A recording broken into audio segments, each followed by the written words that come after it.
উনি একসময় শেয়ার মার্কেটে নিউজ প্রেজেন্টার হিসেবে কাজ করতেন বিটিভিতে এবং একুশে টিভিতে। তখন থেকে ওনার সাথে সালমান এফ রহমানের একটা ভালো সম্পর্ক ছিল। আর সালমান এফ রহমান সাহেব, আমি আমি সবাই বলে যে ওনাদের সাথে একটা মানে ঠিক আইনগত বৈধ সম্পর্ক ছিল না। ওনাদের এখন মানুষের ধারণা বা সবাই বলে সালমান সাহেবের কাছের লোকজন বা ওই ভদ্রমহিলার যে কাছের লোকজন আছে তাদের ভিতর একটা বাজে সম্পর্ক ছিল। সেই সম্পর্কের এফেক্টটা কিন্তু করেছে আমার বেবি এবং আমি। টেলিভিশনের অনুষ্ঠান সূত্রে সালমানের সাথে পরিচয় হয় ব্যবসায়ী মুনিরের স্ত্রী তাজিনের। বারে ঘনিষ্ঠতা, তাদের কাছের মানুষদের কাছ থেকেই শোনা যেত অনৈতিক সম্পর্কের গুঞ্জন। তাকে তালাক দেওয়ার প্রসঙ্গে মুনির রাজি না হয় সালমান এফ রহমানের গুপ্ত বৈরিতা বের হয়ে আসে নগ্ন রূপে।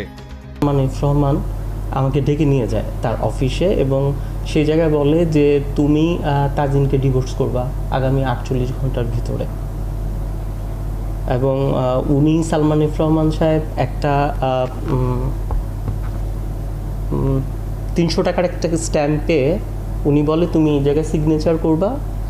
সিগনেচারটা ওই জায়গায় 8টা কন্ডিশন ছিল যে আমি কখনোই আমার কোম্পানি আমার প্রপার্টি আমি ক্লেম করতে পারবো না, আমার ওয়াইফের নামে আমি সোশ্যাল মিডিয়া বা কোনো টিভি চ্যানেল কোথাও কোনো কমপ্লেন করতে পারবো না, আমার ছেলের কাস্টডি চাইতে পারবো না। তো আমি বললাম যে এটা কিসের জন্য, আমার অপরাধটা কি আপনি বলেন। তো আমাদের হাজব্যান্ড ওয়াইফ, যদি আমার হাজব্যান্ড ওয়াইফে কোনো সমস্যা থাকে আমরা নিজেরা অ্যামিকেবলি এটা সেটেল করতে পারবো, আমাদের ফ্যামিলি আছে।